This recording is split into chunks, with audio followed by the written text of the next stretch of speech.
Bem-vindo a todos, pessoal. Meu nome é Diego Jacques e na aula de hoje a gente vai falar sobre emendas parlamentares.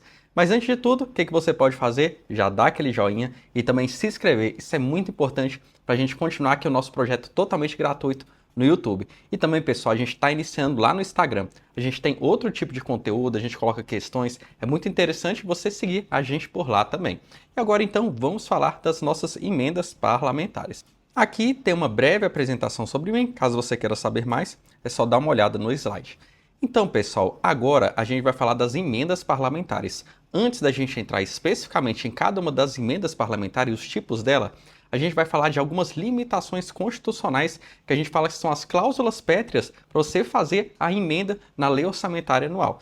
Então aqui você não vai fazer os parlamentares, ou seja, lembra que a gente falou no nosso processo legislativo orçamentário? A gente está na fase em que o Poder Executivo encaminhou o projeto e agora então o projeto está no Poder Legislativo para os parlamentares fazer as emendas parlamentares.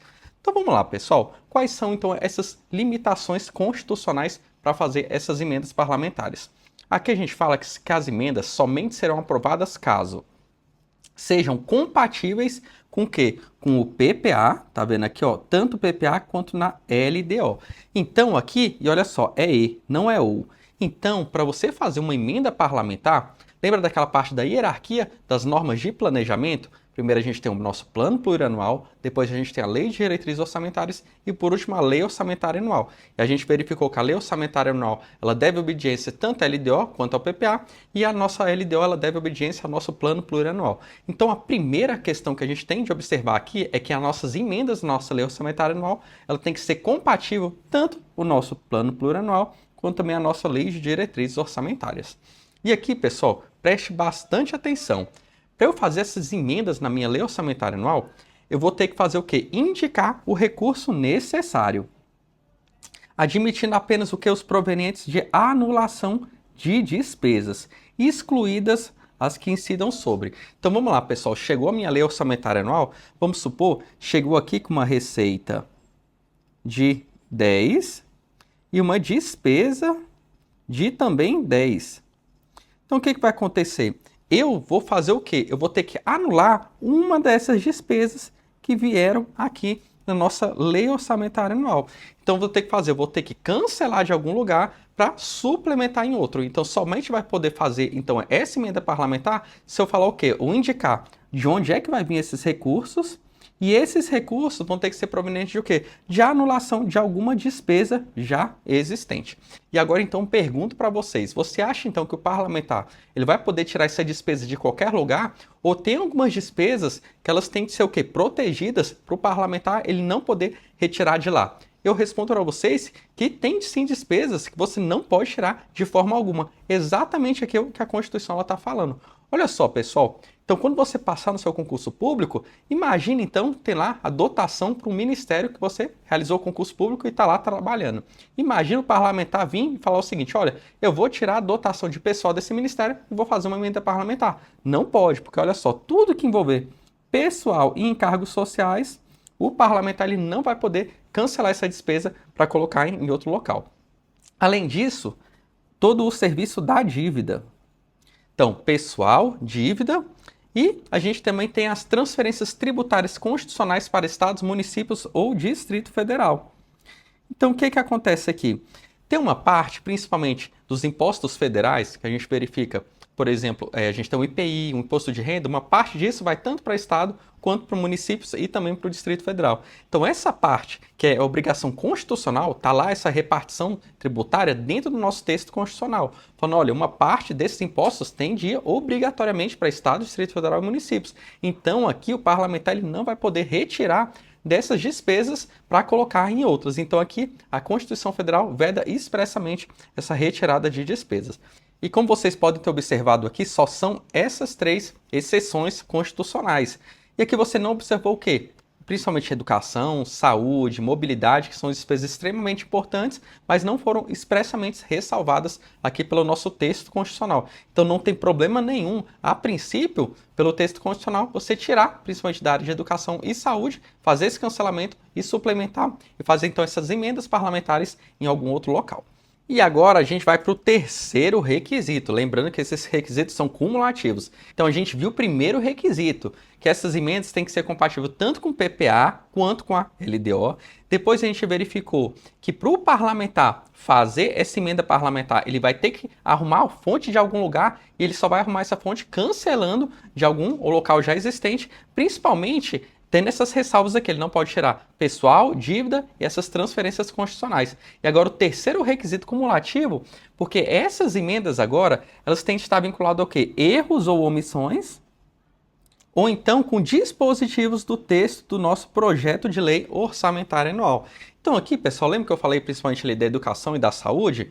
Por mais que ele não esteja ali na vedação do inciso 2º, você tem que, para o parlamentar, por exemplo, tirar ali da educação, tirar da saúde, ele tem que comprovar que teve algum erro ou omissão por parte do Poder Executivo. Porque senão ele poderia mexer no orçamento ali de uma forma geral e muitas das vezes colocar em xeque as políticas públicas. Então aqui o parlamentar ele vai falar o seguinte, olha, faltou recurso, por exemplo, lá na área de comunicações. Então, por isso, eu fiz todo o cálculo, eu estou tirando, por exemplo, aqui da área da saúde. Isso daí não vai fazer falta porque houve um erro ou uma omissão do Poder Executivo em outra política pública. Então, aqui tem que ser muito bem fundamentado, que essa emenda parlamentar, ela tem que ser relacionada ao quê? A correção de erro ou omissões que foi encaminhado pelo Poder Executivo.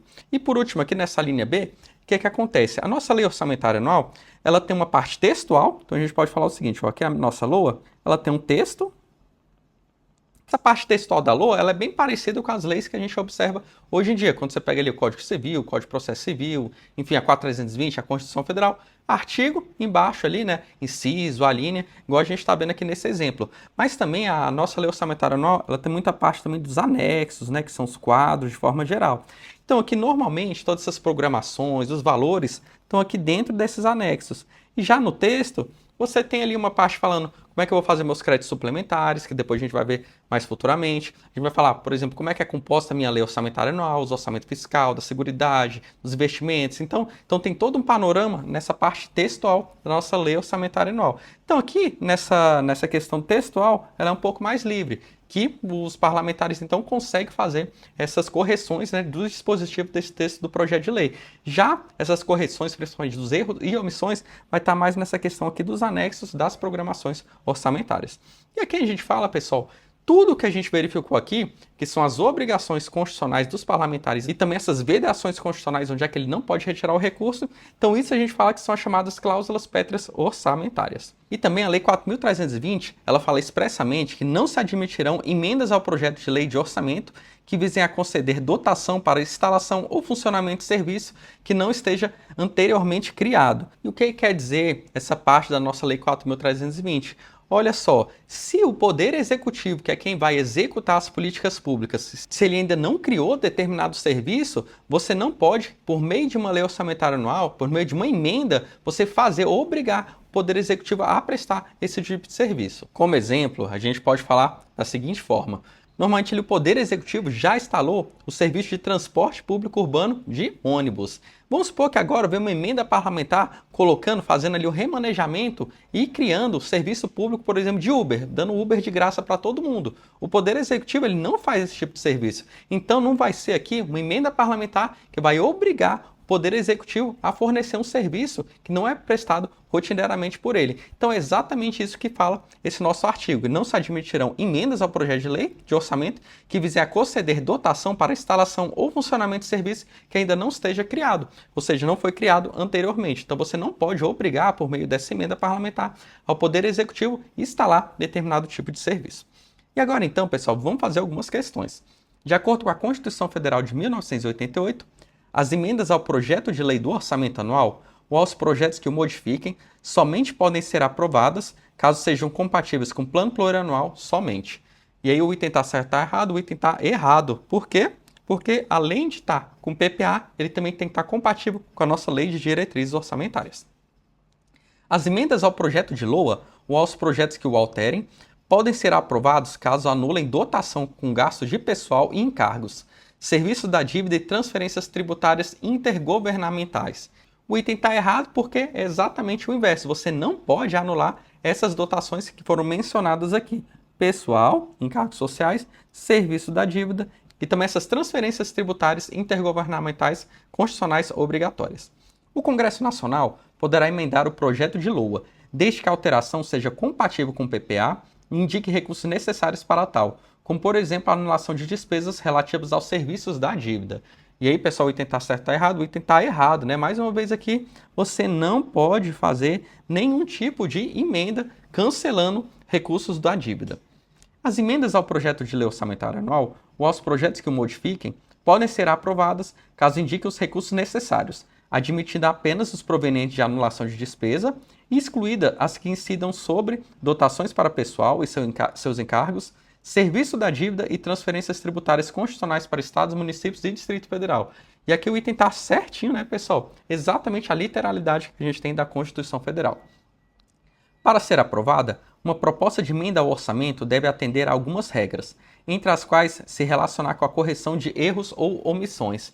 E aí, pessoal, o item está certinho mais uma vez. Lembra quais os requisitos? A emenda tem que ser compatível com o nosso PPA e com a LDO. Depois, essas emendas elas têm que ser o quê? Provenientes de anulação de alguma despesa. E essa despesa não pode ocorrer em relação ao quê? Pessoal, dívida e também as transferências tributárias. E por último, tem que ser relacionada à correção de erros ou omissões ou então ao texto da nossa Lei Orçamentária Anual. Em relação à elaboração da Lei de Orçamento, de acordo com a Lei 4.320 de 1964, não serão admitidas emendas ao projeto de Lei de Orçamento que visem a conceder dotação para instalação ou funcionamento de serviço que não esteja anteriormente criado. E o item está certinho, né? Exatamente a literalidade que a gente tem da Lei 4.320. Durante a tramitação de um projeto de Lei Orçamentária Anual, encaminhado pelo Presidente da República, um deputado, contrariado com o fato de a União estar efetuando vultuosos pagamentos relativos a serviço da dívida, apresentou uma emenda para que parte dos recursos reservados ao pagamento da dívida fosse transferido para o pagamento de programas da área de saúde pública a serem disponibilizados à população. À luz da legislação vigente, a emenda apresentada pelo deputado é considerada inconstitucional, pois trata de hipótese ressalvada pela denominada cláusula pétrea orçamentária. E aí, pessoal, o item está certo ou errado? E esse daqui é um item, inclusive, bem difícil. O item está certinho, né? Exatamente. A gente falou das cláusulas pétreas orçamentárias, exatamente tudo que a gente falou no nosso slide anterior. E, além disso, ele não pode fazer isso porque aqui o pagamento da dívida ele é ressalvado e o parlamentar ele não pode fazer esse tipo de cancelamento. Então, pessoal, a gente fixou e a gente terminou essa primeira parte das vedações constitucionais das cláusulas pétreas orçamentárias. E agora, então, a gente vai entrar nos tipos de emenda que tem no nosso orçamento. A gente vai começar com a nossa emenda individual impositiva. O que vai acontecer nesse caso aqui? A gente vai verificar que cada parlamentar individualmente vai ter um valor para ser utilizado em cada um dos exercícios financeiros. E qual vai ser, então, esse valor para ser utilizado? Vai ter um limite. Esse limite vai ser 2% da minha receita corrente líquida.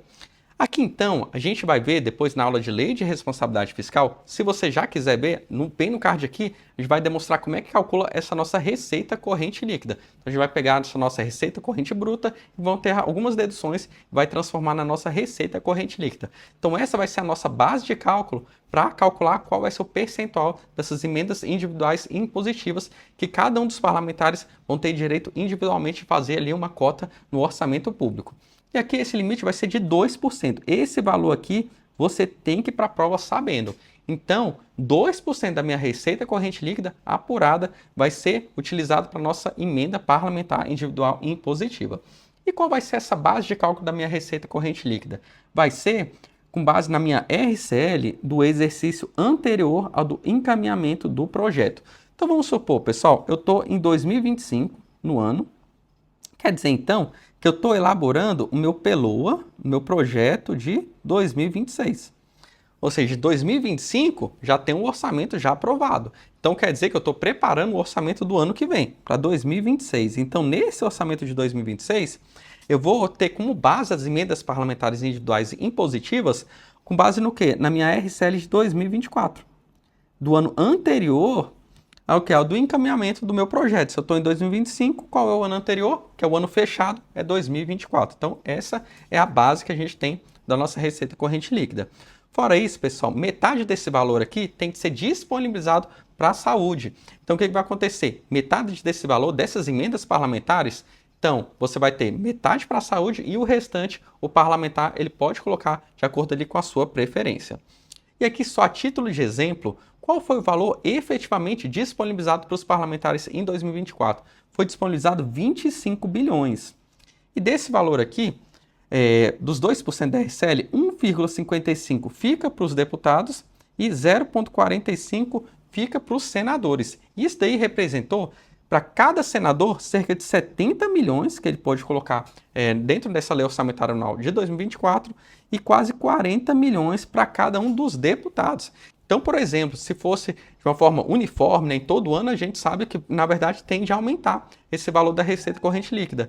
Então, aqui, você, para um senador, você teria, no total dos 8 anos dele, você teria 70 vezes 8.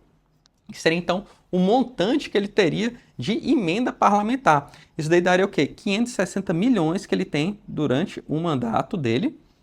Já, por exemplo, os deputados, 37,8 milhões. Então, isso daqui multiplicado por 4 vai dar ali próximo de 160 milhões. Então, o parlamentar por mandato, se for um deputado, ele tem 160 milhões durante 4 anos e um senador ele vai ter ali cerca de 560 milhões num período de 8 anos. Ou seja, ele vai ter mais valores absolutos que cada um dos deputados. E aqui, então, o que a gente fala? Que essa emenda, além de ser individual, ela também é impositiva. O que quer dizer isso, pessoal? Que o Poder Executivo obrigatoriamente tem de executar esse valor, exceto em caso de o quê? De impedimentos técnicos ou legais.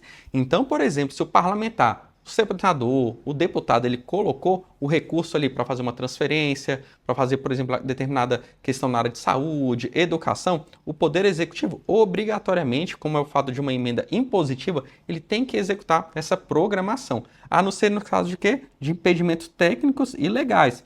Por exemplo, o parlamentar colocou dinheiro para construir, por exemplo, uma escola, mas essa escola está, por exemplo, numa área de proteção ambiental, numa área protegida, que não pode. Então, isso daqui é o quê? Impedimento técnico e legal. Você não pode construir naquela localidade. Mas vão ser somente esses casos, né, de impedimento técnico ou legal, o Poder Executivo não executar essa emenda.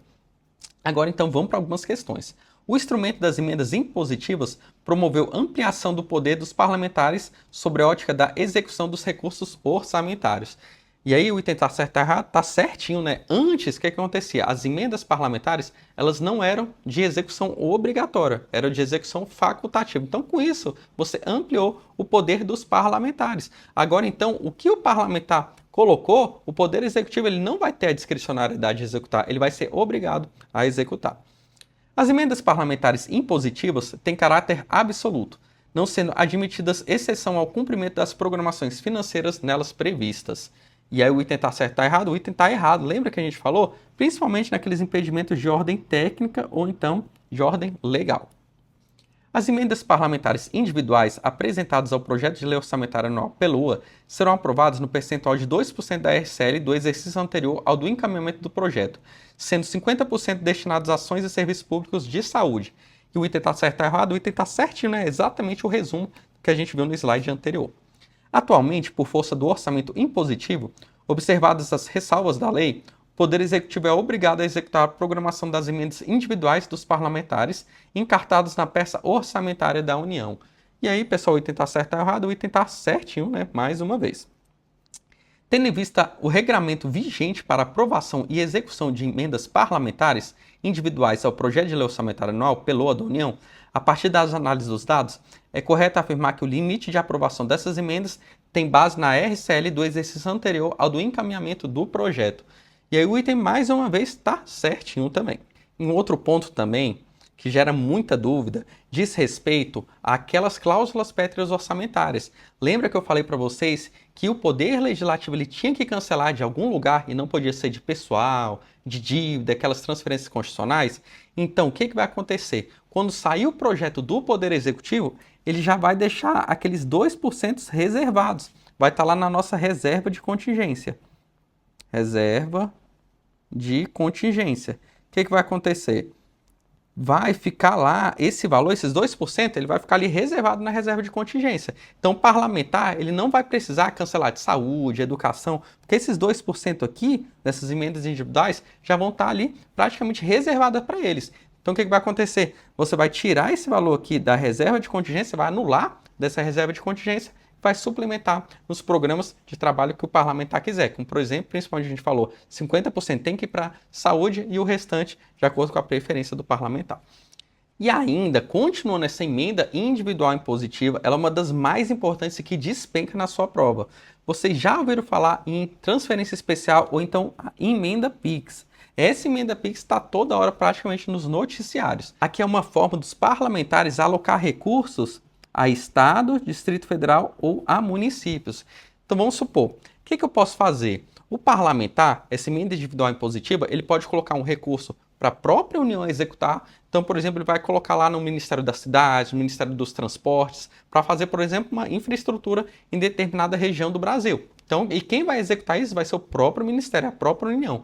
Mas também ele pode fazer o seguinte, olha, em vez de ser o próprio Ministério executando isso, eu vou querer agora que, na verdade, quem executa vai ser um Estado, um município ou então o Distrito Federal. Então, ele pode fazer uma emenda para não a União executar, mas sim transferir para Estado, Distrito Federal ou município e ele sim fazer a execução desses gastos. Então, por isso que a gente fala que são essas transferências especiais. Aqui, então, você vai repassar esse recurso ao ente federado, independentemente do que? Da celebração de convênio ou forma afim. Historicamente, sempre você precisou, para a União mandar um recurso, por exemplo, para um Estado, para o Distrito Federal, você firmar um convênio, verificar os termos daquele convênio, como é que vai ser a repactuação desse convênio, como é que eu vou mandar, em quais momentos que eu vou mandar esse recurso, para que eu vou mandar esse recurso. Então agora você não precisa, a priori, colocar todas as informações desse convênio. Você pode passar diretamente essa transferência especial. Então é como se fosse uma transferência, um PIX. Você bota ali um PIX direto na conta do ente federativo, Estado, Distrito Federal ou município. Você não vai precisar ali, de forma anterior, definir os objetos, né? Todo aquele cronograma de desembolso. E aqui, olha só essa parte muito importante. Esses recursos vão pertencer ao ente federado que recebeu esses recursos. Então, se eu mandei esse recurso lá para o Distrito Federal, é como se eu fiz um PIX e a partir de agora o dinheiro saiu da União e passou a ser de titularidade do Distrito Federal. E aqui, esses recursos eles serão aplicados em áreas de competência do Poder Executivo do ente federado beneficiado. É o caso, por exemplo, se eu passei um recurso para um município, quais são as principais competências ali do Poder Executivo do município? A gente tem aqueles postos de saúde, né, escolas municipais. Então, só vou poder utilizar esse recurso se for na área de competência do Poder Executivo desse ente federado beneficiado. E olha só, aqui, e essa questão também cai muito em prova, pelo menos 70% dessas transferências especiais deverão ser aplicadas em quem? Em despesa de capital. A gente também vai ver isso daqui mais à frente no nosso curso. Mas aqui, prioritariamente, a gente pode entender aqui nesse momento da aula, quando chegar mais na frente na classificação da despesa, a gente vai ver que são despesas de capital, investimentos, inversões financeiras e também as amortizações da dívida. Mas aqui, pessoal, fica na sua cabeça, principalmente quando a gente fala de despesa de capital, principalmente são os investimentos. Então, se eu fiz uma transferência PIX para determinado ente federado, então quer dizer que pelo menos 70% desse valor tem que ser colocado para onde? Para fazer investimento naquele ente público. Então essa é a primeira forma da gente fazer uma transferência para Estado, Distrito Federal ou municípios, que é a nossa chamada transferência especial ou então a emenda PIX. E agora a gente vai falar de uma outra forma de você transferir recursos para Estado, Distrito Federal e municípios, que é a transferência com a finalidade definida. Aqui é vinculado a uma programação estabelecida na emenda parlamentar. Então aqui vai ser a emenda parlamentar que vai definir qual vai ser esse objeto. E aqui, diferente da que a gente tinha na transferência especial, qual era o objetivo da transferência especial? A gente transferia, ficava o recurso ali com o ente, né, a emenda PIX, e a gente tinha como competência, como objetivo, colocar o recurso numa área de competência do executivo do ente federado beneficiado. Então, se eu mandei para o município, então vai ser de acordo com as competências do executivo do município. Já aqui, essas transferências com finalidade definida vai ser aplicadas na área de competência da União.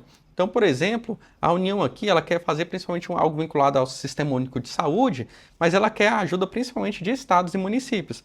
Então, o que vai acontecer aqui? Eu vou mandar, por exemplo, para um determinado município, mas aqui o foco vai ser principalmente uma competência da União e não daquele ente federativo que recebeu esse recurso. E nessas duas transferências, pessoal, então praticamente essas duas transferências que a gente tem, a transferência especial, emenda Pix, que ela é muito boa, né, que você já passa o recurso para o ente federado e você manda ali diretamente para ele fazer uma competência direta dele e essa transferência com finalidade definida. E nessas duas transferências, pessoal, é vedada a aplicação em quê? Despesa com pessoal e encargos sociais. Então não posso transferir um recurso ali para o Estado, Distrito Federal, municípios, para ele gastar com o pessoal. Encargos da dívida, também não pode gastar com a dívida pública.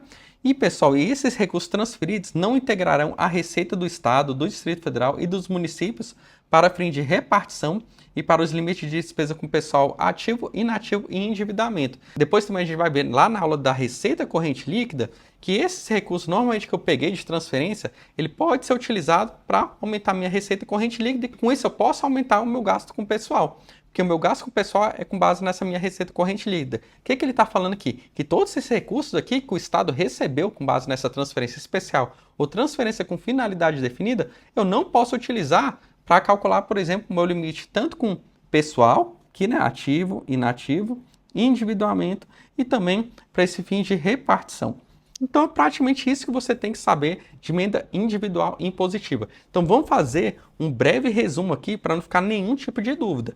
Então a gente observou o quê? Que essa emenda é com base em 2% da nossa receita corrente líquida, com base sempre no exercício fechado, do ano anterior ao do encaminhamento do projeto. E lembrando também que 50% tem que ficar com quem? Com a saúde, né, com a área de saúde, e o restante você pode fazer o que você quiser ali por parte do parlamentar. E aqui então, pessoal, o parlamentar, com base nesses 2% da sua receita corrente líquida, ele pode fazer o quê? Ele pode colocar ali na União e principalmente se ele quiser mandar, esse aqui não é uma obrigação, pessoal, isso daqui é uma faculdade para ele. Então esse tudo aqui que a gente está falando nesse artigo aqui agora, essa não existia, então aqui foi uma faculdade que a Constituição Federal deu para o quê? Para o parlamentar mandar recurso direto ali para o ente federado, como estados, né, Distrito Federal e municípios. Mas isso daqui ele não é obrigado a fazer. Mas se ele fizer, ele tem duas formas de mandar recurso para esses estados, Distrito Federal e município. Principalmente essa transferência especial ou então essa transferência com a finalidade definida. Essa transferência especial ela é muito melhor para o ente federado, porque ele praticamente fica com ela como se fosse um PIX mesmo. E já essa transferência com finalidade definida, ela é um pouco mais amarrada. Independente dessa transferência, pessoal, nunca eu vou poder utilizar esse recurso para computar no meu gasto com pessoal, endividamento e demais cálculos, principalmente dessa repartição tributária. E agora, então, muita coisa, né, pessoal? É um pouco mais complicado, mas é uma questão, pessoal, que quando vem, pega todo mundo de surpresa e te coloca lá na frente do concurso público. Então, por isso que a gente vai fazer várias questões dessas emendas individuais impositivas. E se ficou qualquer dúvida, o que você pode fazer? Colocar bem aqui nos comentários do vídeo. É correto afirmar que, quando obtidos em razão de transferências com finalidade definida, os recursos serão vinculados à programação estabelecida na emenda parlamentar e aplicados em áreas de competência da União. Lembra quais eram as principais características da finalidade definida?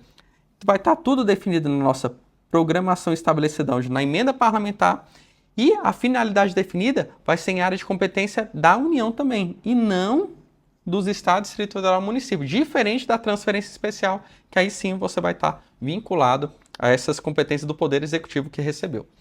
Então é certinho um item.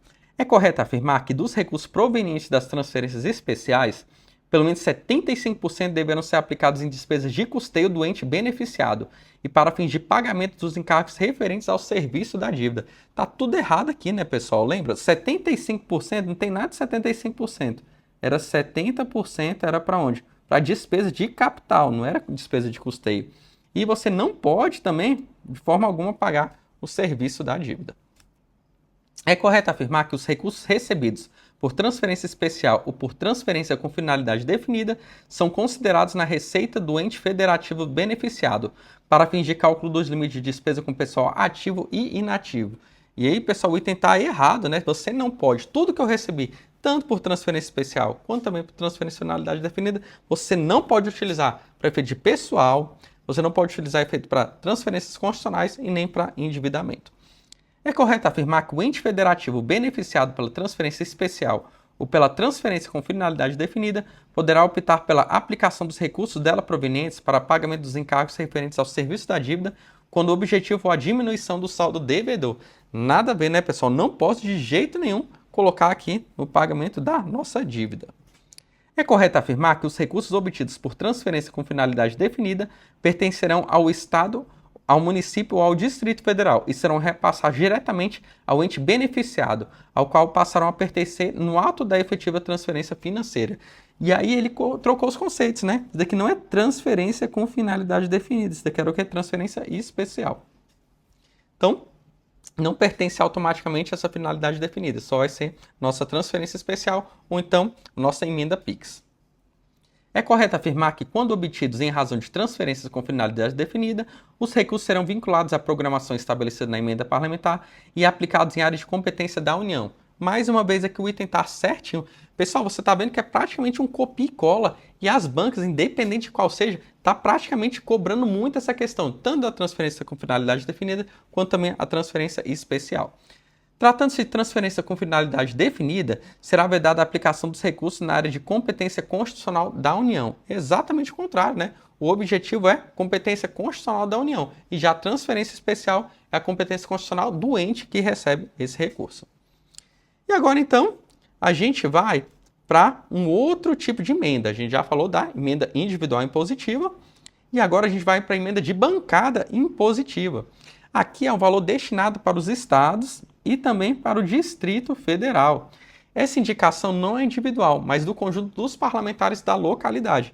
Então, por exemplo, aqui no Distrito Federal, a gente tem 3 senadores e tem 8 deputados federais. Então, o que vai acontecer? Vai juntar essa bancada do Distrito Federal e eles vão definir para onde vão essas emendas de bancadas que também são impositivas. E aqui, lembra que na emenda individual eram 2%? Aqui na nossa emenda de bancada vão ser o quê? 1% da nossa receita corrente líquida. E aqui, só para efeitos de ilustração, para 2024, foi disponibilizado 12,5 bilhões. E agora, então, esse daqui não tem maiores problemas, né, pessoal? É mais tranquilo para a nossa prova. Então, vamos fazer aqui as questões. No âmbito da União, as emendas individuais ou de bancada de Estado ou do Distrito Federal ao projeto de lei orçamentária anual serão de execução obrigatória, salvo nos casos de impedimento de ordem técnica. E aí, pessoal, o item está certo ou errado? O item está certinho, né? Lembrando que tanto a emenda individual quanto também a emenda de bancada são de execução obrigatória por parte da União.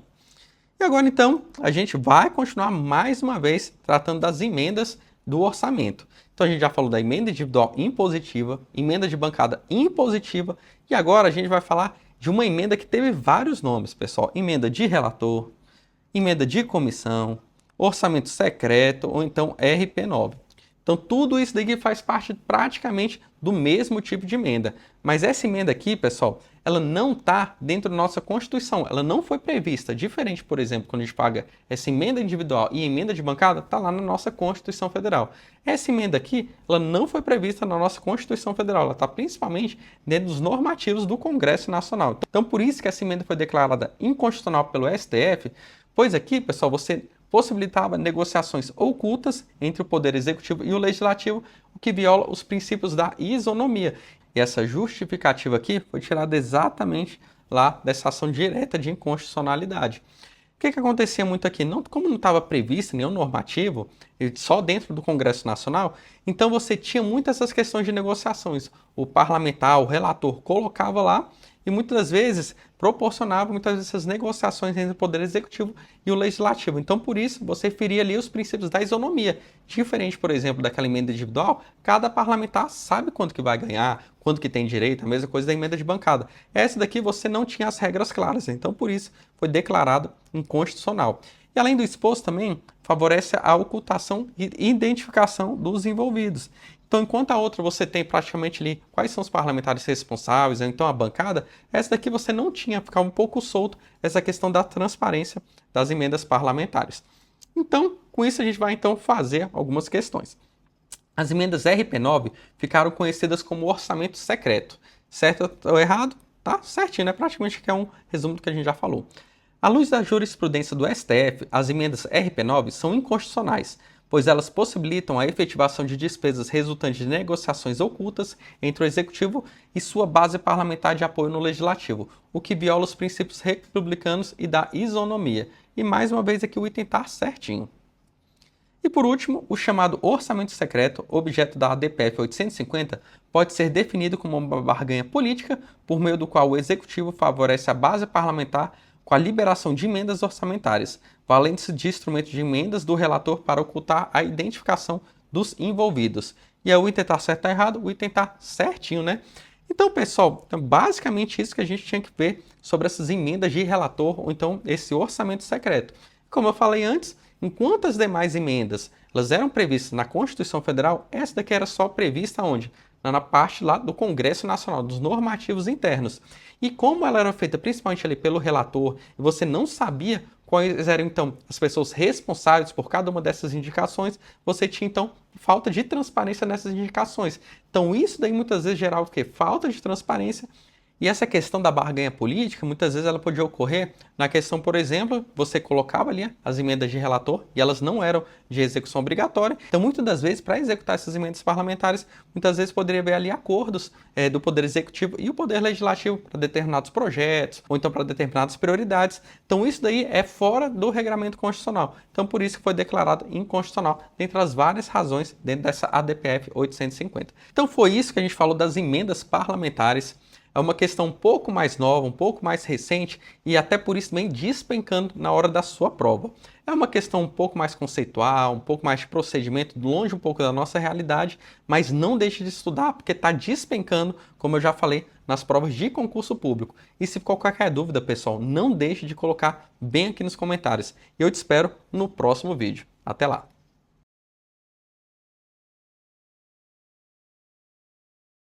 A gente então vai começar falando do que seria esse orçamento autorizativo.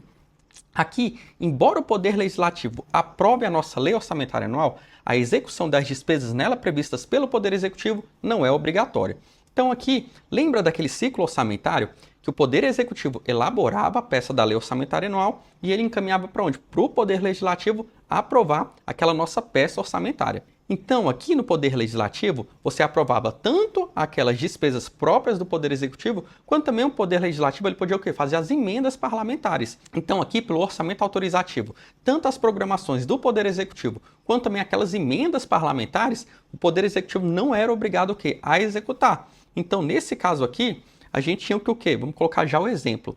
O Poder Executivo ele possui o quê? A discricionariedade para decidir se realiza ou não determinadas despesas, podendo, por exemplo, contingenciar recursos em função de restrições fiscais ou prioridades governamentais.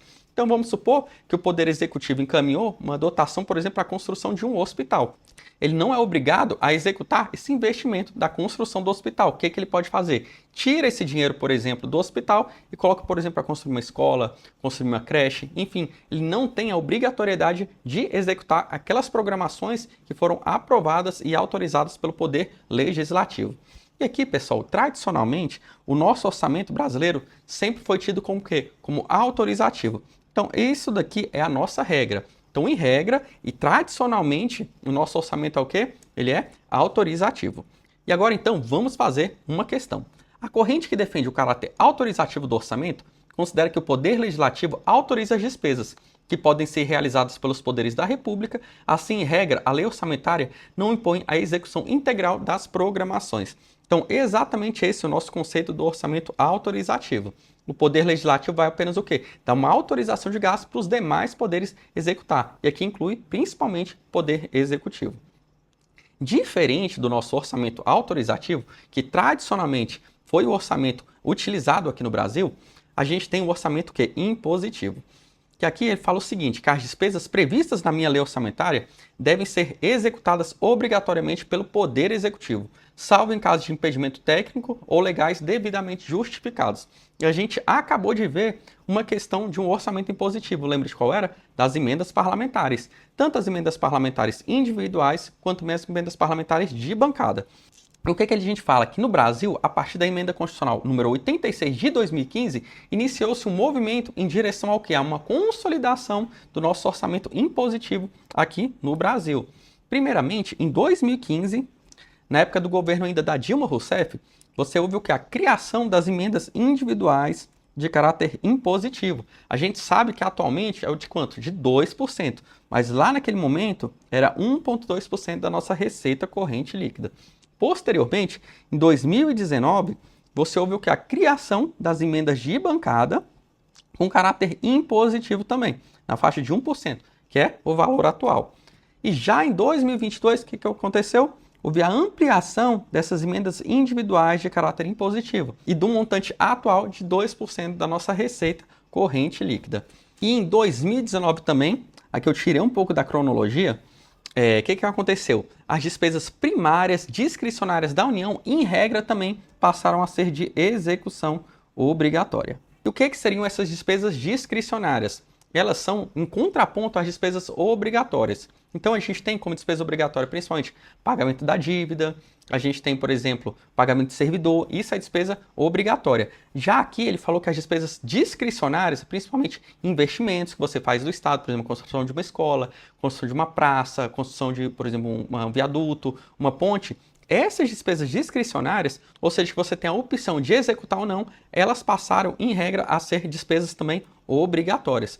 Então aqui a gente vai colocar o parágrafo 10º do artigo 165 da Constituição. A administração tem o dever de executar as programações orçamentárias, adotando os meios e as medidas necessárias com o propósito de garantir a efetiva entrega de bens à sociedade.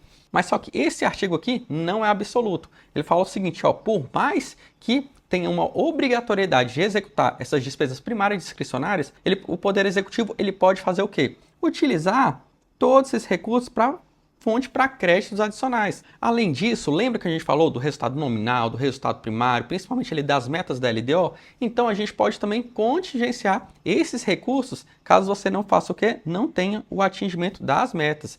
E também, no caso de impedimento de ordem técnica ou legal, você não precisa executar esses recursos aqui. Então aqui o que a gente observa? De uma forma geral, as emendas elas têm um caráter impositivo.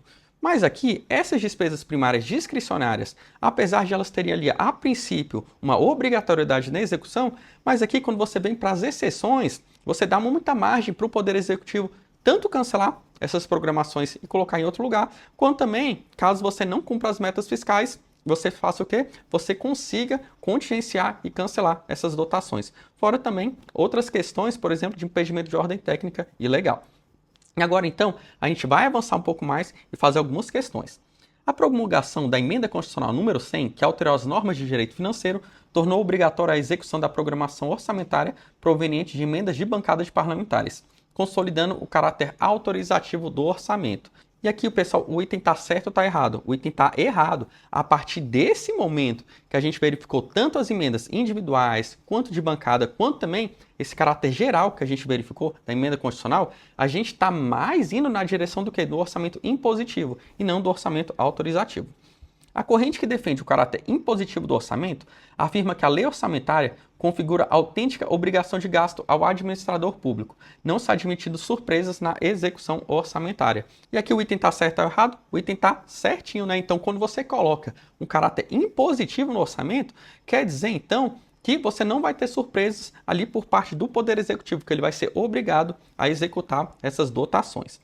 E agora, a gente evoluiu um pouco mais no nosso conceito. O que a gente verificou? Inicialmente no Brasil, era um orçamento o quê? Totalmente autorizativo. O Poder Executivo não era obrigado a executar as programações aprovadas e autorizadas pelo Poder Legislativo. Depois a gente viu uma evolução daquele orçamento autorizativo, passando ali principalmente as emendas individuais, as emendas de bancada e já também, no caso da União, as despesas primárias discricionárias também tinha já uma questão de obrigatoriedade também na execução. Então, por isso, pessoal, atualmente, a nossa doutrina majoritária entende o quê? Que com as recentes alterações do nosso arcabouço normativo relativo ao processo orçamentário no Brasil, pode-se considerar que temos o quê? Um orçamento público do tipo híbrido. O que é um orçamento híbrido? Um orçamento, em regra, da maior parte, majoritariamente, o quê? Autorizativo. No entanto, você tem várias parcelas dele de o quê? De um caráter impositivo. E como é que a gente pode observar isso? De uma certa forma, de forma geral, as emendas com caráter impositivo e já as demais normas com caráter o quê? Autorizativo. E no caso da União também você tem as despesas primárias discricionárias também com certo grau de, de impositividade. No entanto, como a gente demonstrou no slide anterior, apesar de ter aquela obrigatoriedade, você tem várias exceções que você consegue então cancelar essas programações e também tem alguns problemas, por exemplo, de ordem técnica e legal, e também no caso de atingimento de metas, você pode então tirar esse caráter de impositivo dessas programações. E aqui então, como é que a gente vai acertar nas questões? Vai depender muito do contexto de cada uma dessas questões, para saber se a gente vai adotar um posicionamento de orçamento impositivo, híbrido ou então autorizativo. Então, por isso que a gente vai fazer mais algumas questões para fixar muito bem essa matéria. Com as recentes alterações no arcabouço normativo relativo ao processo orçamentário no Brasil, pode-se considerar que, quanto à execução do conteúdo, temos o orçamento público do tipo híbrido. Esse enquadramento se dá em decorrência da necessidade de execução impositiva das emendas parlamentares em paralela a outras parcelas autorizativas. E aí, pessoal, o item está certo ou está errado? O item está certo. Então você está vendo aqui, pessoal, que as questões elas evitam entrar em conceitos que são duvidosos. Então por isso que normalmente as questões elas vão falar mais o quê? Uma questão geral do orçamento nosso autorizativo, com algumas exceções no caráter impositivo, principalmente pelas emendas parlamentares. O orçamento público no Brasil é exclusivamente autorizativo, o que permite ao Poder Executivo contingenciar as dotações previstas na LOA, visando alcançar a meta de resultado primário estabelecido na LDO. E aqui, tá vendo? Eles vão muito para os extremos, eles não ficam ali na questão que tem mais dúvida em relação a esses conceitos. Então a gente verifica aqui que a questão é errada. Por quê? Porque as emendas individuais e de bancada atualmente são o quê? Emendas impositivas. Então, o Poder Executivo, a não ser no caso de impedimento de ordem técnica ou legal, ele tem que executar essas programações. Então, esse foi o vídeo de hoje. Nosso objetivo principal foi passar ali nas fases do nosso orçamento público, como é que a gente pode resumir esse assunto. Inicialmente, o nosso orçamento, ele é o quê? Um orçamento autorizativo, a grande parte dele é dessa forma. No entanto, as emendas, tanto individuais quanto de bancada, elas também colocam o quê? Um caráter impositivo nesse nosso orçamento. Então, a doutrina majoritária entende que o nosso orçamento é o quê? Um orçamento híbrido. No entanto, particularmente no caso da União, ela colocou um requisito ainda maior dessa impositividade no orçamento, falando que aquelas despesas primárias, discricionárias, também teriam um caráter impositivo. No entanto, trouxe uma série de exceções que meio que volta para o mesmo caráter autorizativo, porque por mais que seja ali uma execução obrigatória, você pode cancelar para abrir outros créditos adicionais. Além disso, você pode fazer o quê? Você pode cancelar para cumprir meta fiscal e também você não precisa executar caso tenha algum impedimento de ordem técnica ou então ordem legal. E com isso a gente finaliza o vídeo de hoje. Caso tenha qualquer dúvida, não deixe de colocar bem aqui nos comentários. E eu te espero no próximo vídeo.